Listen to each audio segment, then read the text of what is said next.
तारक मेहता का उल्टा चश्मा। बापू, तूफान आने से पहले की शांति है।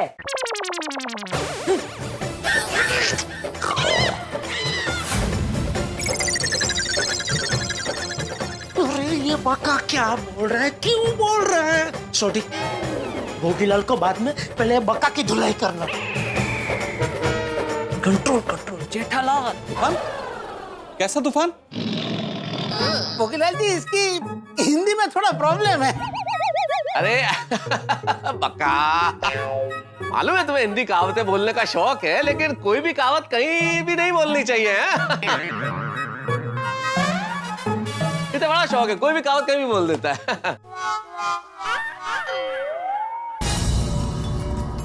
चाचा जी, ये कौन है? ये मेरा पोता है, दीपेंद्र जैन।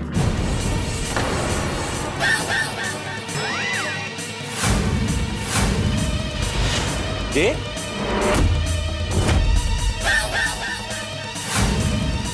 जे मतलब? अब क्या होगा? भगवान बचा लेना प्लीज। जे मतलब जितेंद्र, दीपेंद्र जितेंद्र गड़ा। बराबर। Thank you. ओ चाचा जी है, प्यार से जितेंद्र को जितेंद्र बोलते हैं, इसलिए टिपेंद्र जे बोल दिया। टिपेंद्र जितेंद्र गड़ा। हाँ तो जितेंद्र कहाँ है? कौन जितेंद्र? अरे आपका बेटा जितेंद्र। एक झूठ बोलो ना तो 100 झूठ बोलने पड़ते हैं। नहीं, सही हो क्या है, कंफ्यूजन पहले भी कई बार हुआ है, क्योंकि हमारे यहाँ 2 जितेंद्र हैं। एक तो चाचा जी के जो पुत्र है टिपेंद्र के पिताजी जितेंद्र, वो तो है ही है, और सोसाइटी के जो सेक्रेटरी वो भी जितेंद्र है। अच्छा, हाँ, इसलिए चाचा जी का कौन जितेंद्र। तो भाई, अगर हम तुम्हारा नाम जितेंद्र है। अरे उनका नाम तो भिड़े भाई है ना। अरे ये चौरस बकी का कुछ करो। बाद में करते। अरे बका, भिड़े उनका सरनेम है बका, सरनेम। नाम तो जितेंद्र है ना, जितेंद्र आत्माराम भिड़े। होशियार क्या बेटा साहब। मता साहब ने बचा लिया। भाई सुंदर। चाचा जी, आपका बेटा कहाँ है? उसे भी तो बुलाइए, हैं? वो मेरे साथ नहीं रहता है, वो अलग रहता है। अच्छा, पर वो इस सौदे से सहमत तो है ना? अरे भोगीलाल जी, उसके सहमत होने से कोई फर्क नहीं पड़ता, क्योंकि जमीन के मालिक तो चाचा जी है ना, मालिकाना हक इनके पास है। अच्छा, पर उसकी फोटो कहीं नजर नहीं आ रही।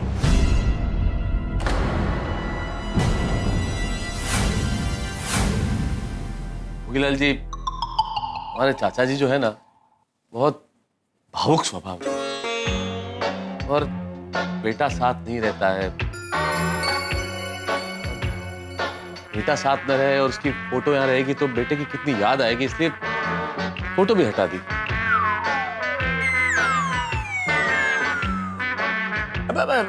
भोगीलाल जी, आप उनके बेटे की बहुत ज्यादा बातें ना करें। अगर वो भावुक हो गए ना तो फिर इरादा बदल जाएगा।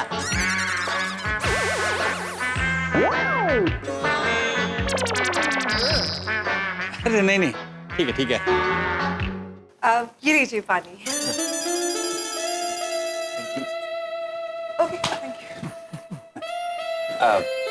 आपकी तारीफ। हाय, आई एम बबीता।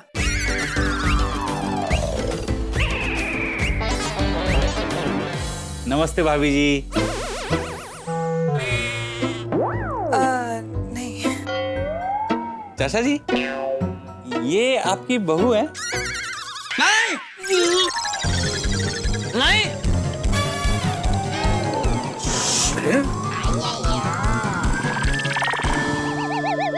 नहीं, नहीं, मैंने कहा ना मेरा बेटा मुझसे अलग रहता है, तो मेरी बहू भी तो उसके साथ ही रहेगी ना। ये तो हमारी पड़ोसी है बबीता बेटी, मेरी बेटी जैसी ही है, मुझे मदद करने के लिए यहाँ आती जाती रहती है। जी वाह भाई, यहाँ के तो पड़ोसी भी कितने अच्छे हैं। लगता है एक फ्लैट यहाँ लेना ही पड़ेगा। बबीता जी, आप कहाँ रहती हैं? मैंने कहा ना पड़ोसी है, पड़ोस में रहती है।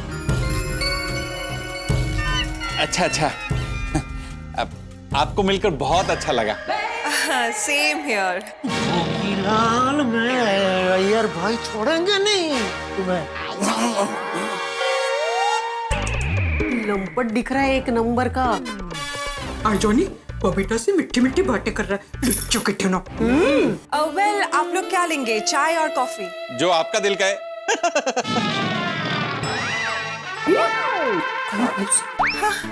दिल तो कहता है कि आपका कचुम्बड़ बना दो। Sure, why not. आप लोग? No thank you. No thanks ji, मेरे लिए चाय। चाय चाय चलेगी। Okay, sure.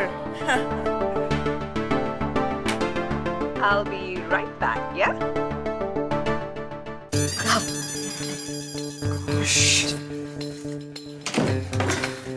ये भोगीलाल बहुत ही फालतू आदमी है। सुना हमने। खरेखर भोगीलाल जी, अब काम की बात शुरू करें। चाचा जी, जमीन के पेपर तो दिखाइए। हाँ, बता। सब एकदम बराबर है, सब मैंने चेक कर लिया है। फिर भी आप चेक कर लीजिए। हाँ। सब सही है, एकदम क्लियर है सब। देखिए, मैं चाय बना। पेपर काफी पुराने हैं। लगता है जमीन काफी टाइम से है आपके पास। हाँ? अरे इनके पुरखों की जमीन है। 7/12 का उतारा है ना? है ना, उसी में है, आखिर में।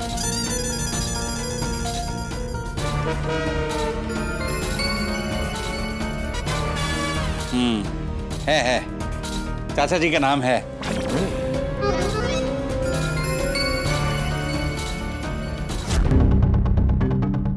फ्रेंड्स, मुझे बहुत चिंता हो रही है एंड आई होप कि दादाजी ने जैसे प्लान किया ना सब कुछ वैसे ही हो। अरे भोगीलाल बहुत चालाक है। जेठाभाई के घर पे अपने दोनों बॉडीगार्ड को साथ में लेके गया है, और भोगीलाल को जरा भी शक हुआ ना तो उन दोनों की मदद से वहां से वो भाग सकता है। अब्दुल भाई, गार्ड्स का टेंशन मत लो, क्योंकि गार्ड्स को तो मेरे पापा अकेले ही संभाल लेंगे। अरे गोगी, हमें गार्ड से ज्यादा भोगीलाल अंकल का टेंशन लेना है। हाँ गोली, बड़ी मुश्किल से सुंदर मामा ने उनको फंसा के यहाँ पे बुलाया है, और अब वो पापा के 50 लाख रुपए लौटाए बिना वापस नहीं जाने चाहिए। अगर ऐसा हुआ ना फ्रेंड्स, तो बहुत बड़ी प्रॉब्लम हो जाएगी। वो टप्पू, तू टेंशन ना ले, ऐसा कुछ भी नहीं होगा। ये भोगीलाल अंकल कितने भी चालाक हो, लेकिन हम पहले उनके पास से पैसे लेंगे और उसके बाद ही उनको यहाँ से जाने देंगे। यस। हाँ, पर गोगी हम यहाँ रहकर क्या कर सकते हैं? हाँ एग्जैक्टली, अभी टप्पू के घर पे क्या सिचुएशन है वो तो हमें पता नहीं है ना। अभी ऐसे में कुछ गड़बड़ हो गई तो हमें कैसे पता चलेगा? और पता चलने में कहीं देर ना हो जाए, और उतनी देर में भोगीलाल अंकल कहीं बच के ना निकल जाए। यार कुछ समझ में नहीं आ रहा है, क्या करूं क्या ना करूं। हे भगवान, प्लीज आप जल्द से जल्द पापा को इस मुसीबत से बाहर निकालिए। देख लीजिए। चाचा जी, इतनी पुरानी जमीन है, पुरखों की जमीन है, तो आप बेचना क्यों चाहते हैं? अरे उसमें कारण क्या है? बेचनी है तो बेचनी है। पर सुंदर, इतनी अच्छी जमीन बेचने का कोई ना कोई कारण तो होना चाहिए ना? भोगीलाल जी, इतनी अच्छी जमीन है तो आप आम खाइए ना, गुठलियां क्यों गिनते हैं? छोड़िए ना कारण। अरे मेहता साहब, भोगीलाल जी बिना कारण जाने कोई प्रॉपर्टी नहीं खरीदते हैं। हाँ,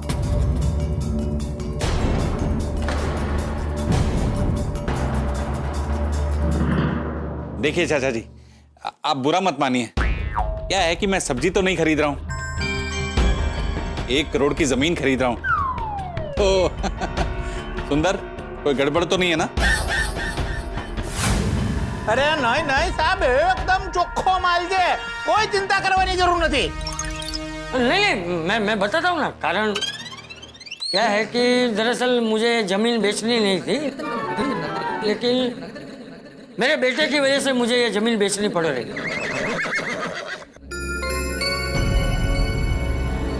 आपका बेटा जुआ खेलता है?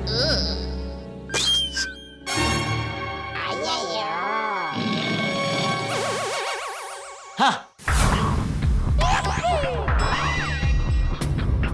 नहीं मतलब आजकल बिजनेस करना जुआ खेलने जैसा ही हो गया है ना। हाँ बिल्कुल। वो तो है। ऐसे क्या बिजनेस है आपके बेटे का? उसकी दुकान है गड़ा ज्वेलर्स ज्वेलर्स।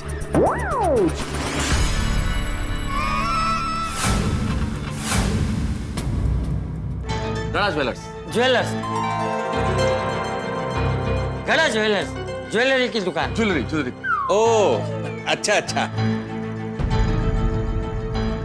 पर जमीन क्यों बेचनी पड़ रही है? अरे बहु पंचाचा ने वो मेरा बेटा है ना एक नंबर का डोबा है। वो धंधे में मनमानी करता है आए दिन नुकसान करता रहता है। सच कहूं ना तो उसे व्यापार करना ही नहीं आता। एक नंबर का बबूचक है बबूचक किसी पे भी भरोसा कर लेता है। और उसके किए हुए कर्मों का फल बेचारे चाचा जी को भुगतना पड़ता है। हाँ? अभी देखो ना किसी ने उसे 50 लाख का चूना लगा दिया। कितने पापड़ बेले लेकिन वो पैसे वापस ही नहीं दे रहे।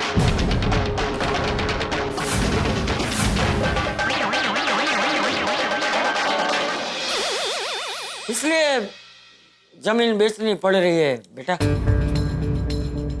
गुस्सा गुस्सा आता है चाचा जी, गुस्सा आता है। अब देखिए ना बुढ़ापे में बेटा ऐसा दिन दिखाएगा तो गुस्सा आएगा ही ना।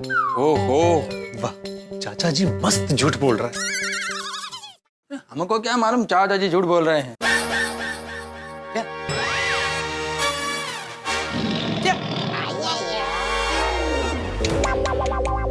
कैसे कैसे लोग होते हैं दुनिया में।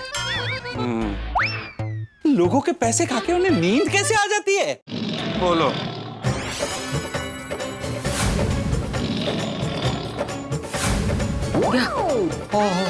का मानुस है इसे कहते हैं हाथी के दांत खाने के और दिखाने के और।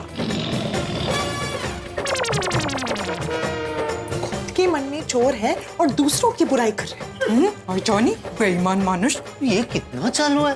अरे चालू नहीं एक नंबर का मार चालू है। अरे इन लोगों का तो मुंह काला करके गधे पे बिठाना चाहिए और सिर मुंडवा के गले में जूतों का हार पहनाना चाहिए। तो सुंदर बा जूतों का हार बनाना शुरू करो। ये बाकी का कुछ करो।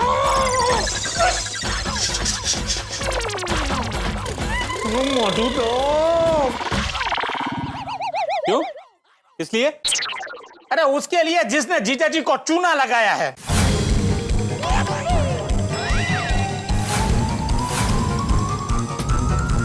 जीजा जी?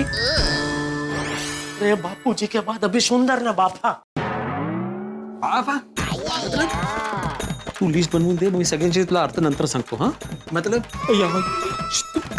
कौन जीजा जी? किसके जीजा जी? अरे इस पार्टी के साथ तो मेरा घर जैसा रिश्ता है। तो उनका लड़का जो जितेंद्र है ना उसको मैं जीजा जी करके बुलाता हूँ और उनकी जो वाइफ है उसको मैं बहना करके बुलाता हूँ।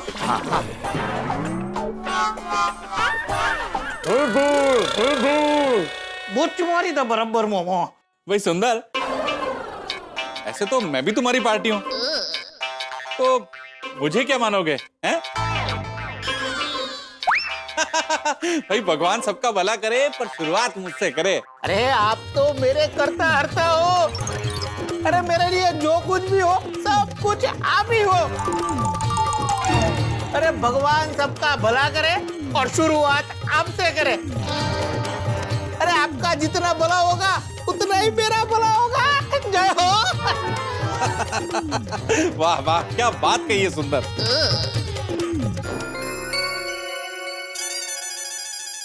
भोगीलाल बेटा, अच्छा हुआ तुम मुझे मिल गए, वरना इतनी जल्दी मैं ये जमीन कैसे बेच पाता। चाचा जी, भाई ये सब तो ऊपर वाले की माया है। सच कहूं तो इतना भला इंसान मुझे इस जमाने में कहाँ मिलेगा। मुझे बहुत खुशी है कि मेरे पुरखों की जमीन मैं तुम जैसे नेक और सज्जन इंसान को दे रहा हूं।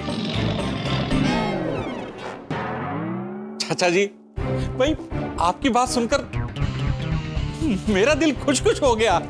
है ना? वाह, चाचा जी अच्छे से उसे चने के झाड़ पर चढ़ा रहे हैं। ये लीजिए आपके स्पेशल चाय। Oh, thank you so much, thank you. Please. Thank you Babita ji. Bhogilal ji, paper देख लिया मैंने। देख लिए? हाँ। वो एग्रीमेंट भी दो। हाँ हाँ, ये लीजिए। वकील साहब का कामकाज एकदम पक्का है। ये लीजिए। जेठालाल, सब कुछ प्लान के मुताबिक ही हो रहा है।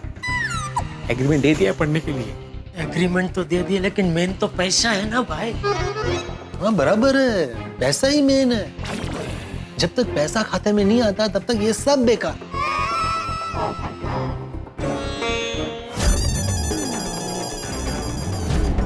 ओ, ये सेठ जी को कब से फोन कर रहा हूँ, वो फोन उठा क्यों नहीं रहे हैं? बोलिए नटू काका। अरे बागा, क्या हुआ? सेठ जी का प्रॉब्लम सॉल्व हो गया? पता नहीं नटू काका, वही जानने के लिए मैं सेठ जी को कब से फोन कर रहा हूँ, लेकिन वो फोन उठा ही नहीं रहे हैं। बागा, शायद सेठ जी का फोन साइलेंट पे होगा। हो सकता है, लेकिन उनका कॉल बैक भी नहीं आया। मुझे बहुत टेंशन हो रहा है नटू काका। बागा, ऐसा खाली टेंशन लेने से कोई टेंशन दूर नहीं होता। तो एक काम कर, जा सेठ जी के घर चला जा। मैं अभी रिक्शा में ही हूँ और उनके घर ही जा रहा हूँ। गुड, कुछ हो तो मुझे फोन करना। जब तक सेठ जी का प्रॉब्लम सोल्व नहीं होगा तब तक मुझे भी चैन नहीं पड़ेगा, मुझे भी टेंशन रहेगा। जी नटू काका, और सुनिए, आप टेंशन मत लीजिए, सिर्फ भगवान से प्रार्थना कीजिए कि जल्द से जल्द ये प्रॉब्लम सॉल्व हो जाए। बागा, सेठ जी के लिए मेरी भगवान से प्रार्थना चालू ही है। चल रखता हूँ, तो जल्दी सेठ जी के घर पहुँच। जी नटू काका। पता नहीं मुझे ऐसा क्यों लग रहा है कि सेठ जी के घर में जरूर कुछ तो गड़बड़ है। ओ भाई, रिक्शा थोड़ा जल्दी चलाओ ना। अकाउंटेंट साहब, ओ अकाउंटेंट साहब, मुझे बुला रहे हैं। हाँ हाँ हाँ हाँ हाँ, बोलिए। आप एग्रीमेंट अच्छे से पढ़ लीजिए, कोई जल्दबाजी नहीं है। हाँ नहीं, मैं वो पढ़ने में मेरा इतना ध्यान था कि मैं सुन ही नहीं पाया कि आप मुझे बुला रहे हैं। मैं पढ़ रहा हूँ। मित्रों, कहते हैं सवाल जिस जुबान में किया जाए जवाब उसी जुबान में दिया जाता है। यही हो रहा है गोकुल धाम में। भोगीलाल को उसी की जुबान में जवाब दिया जा रहा है गोकुल धाम निवासियों द्वारा। इन गोकुल धाम निवासी और भोगीलाल दोनों के बीच में रस्साकशी जारी है। तो उसमें दिमाग का खेल है, विचारों की व्यूह रचना है, इसमें दाव पर दाव खेले जा रहे हैं। और देखने वाली बात यह कि अब आगे क्या होगा, क्योंकि इस शातिर भोगीलाल को पराजित करना बेहद आवश्यक है। अगर ये पराजित हो गया तो फिर सब मिल जाएगा, और अगर ये पराजित नहीं हुआ और हम लोग पराजित हो गए तो फिर सब कुछ हाथ से चला जाएगा। 50 लाख भी नहीं मिलेंगे वापस, और पुश्तैनी जमीन जो है जेठालाल की, उससे भी हाथ धोना पड़ेगा। यानी कि मामला आर पार का। अब देखने वाली बात यह है कि आगे क्या होता है। वो होशियार है तो यहाँ पे भी कोई कमी नहीं है हमारी बुद्धिमत्ता में और होशियारी में। अब देखने वाली बात यह है कि क्या हम उसे झांसे में उतार लेंगे, झांसा दे पाएंगे, या फिर वो हमें किसी दाव में फंसा देगा। ये जानने के लिए देखना होगा तारक मेहता का उल्टा चश्मा। देखते रहिए, हंसते रहिए। For more updates, subscribe to our channel, click the show links and enjoy watching the videos.